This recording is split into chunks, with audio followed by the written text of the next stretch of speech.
اتحیات میں شہادت کی انگلی سے اشارہ کرنے کے بعد کس کیفیت میں رکھا جائے؟ کیا مٹھی باندھ کر رکھنی چاہیے یا مٹھی کھول کر عام حالت میں رکھنی چاہیے؟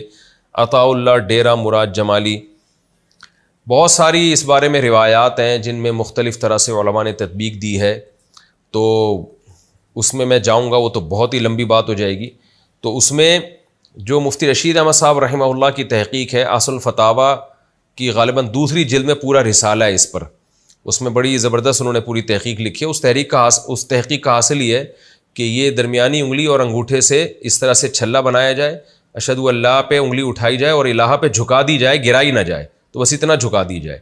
تو یہ طریقہ ان کی رائے ہے کہ سنت کے زیادہ قریب ہے، اور بھی فقہا کی اس بارے میں آ رہا ہے، کوئی بھی کسی رائے پر عمل کر لے ٹھیک ہے، حدیث میں اس بارے میں بہت وسعت ہے۔ لیکن یہ جو ہمارے یہاں بعض حضرات نے شروع کر دیا اس طرح سے انگلی ہلاتے ہیں، یہ ہمیں کسی حدیث میں نہیں ملتا۔ جس طرح جو حدیث پیش کی جاتی ہے اس کا جو ترجمہ کیا جاتا ہے وہ ترجمہ اس کا بنتا نہیں ہے، اور یہ اجماع امت کے بھی خلاف ہے۔ ہمیں نہیں ملتا کہیں اسلاف میں کوئی ایک بھی اس کا قائل تھا کہ اس طرح سے نماز میں انگلی ہلائی جائے، تو اس سے نماز میں توجہ بھی بڑھتی ہے۔ ہاں مالکیہ کے نزدیک اس طرح سے ہے نفی کی طرح کہ نفی کرتے کہ انگلی ہلانا، یہ تو ہمیں ملتا ہے۔ لیکن یہ والا جو ہے نا، جس طرح سے ہمارے ہاں عام طور پر اہل حدیث حضرات ہلا رہے ہوتے ہیں، میں نے تو بہت اس بارے میں تحقیق کی ہے، مجھے کسی حدیث میں اس کا تذکرہ ملا نہیں ہے۔ ایک روایت ہے، اس کو مجھے ایسا لگتا ہے کہ وہ اس کا مفہوم جو سمجھ رہے ہیں نا اہل حدیث علماء، وہ مفہوم بنتا نہیں ہے۔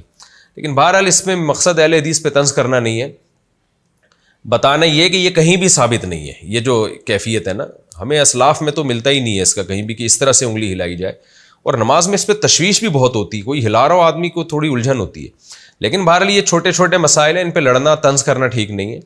تو اگر کوئی ہلا بھی رہا ہے تو ہلانے دیں اس کو، اس کے ہلانے سے اتنا نماز میں خلل نہیں ہوتا جتنا آپ جب آپس میں بحث کریں گے اور پھر ان چھوٹی چھوٹی چیزوں پہ مناظرے بازی اور پھر چیلنج بازیاں، اس سے جو امت میں نا اتفاقی پیدا ہوگی وہ زیادہ خطرناک ہے۔ تو کوئی اس طرح رائے پر عمل کر رہا ہے تو کرنے دیں اس کو، آپ نہ عمل کریں، آپ وہی کریں جو ائمہ اربعہ کا مذہب ہے، جو قرآن و سنت کو آج کے لوگوں سے زیادہ سمجھتے تھے، اور اس پر بہت ساری احادیث بھی ہیں۔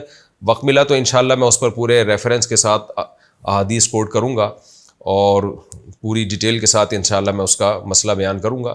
ابھی تو فی الحال یہ ہے کہ کسی نے دلائل دیکھنے ہو تو مفتی رشید احمد صاحب رحمہ اللہ کا بڑا زبردست رسالہ ہے اصل فتاویٰ میں، وہ دیکھ سکتے ہیں۔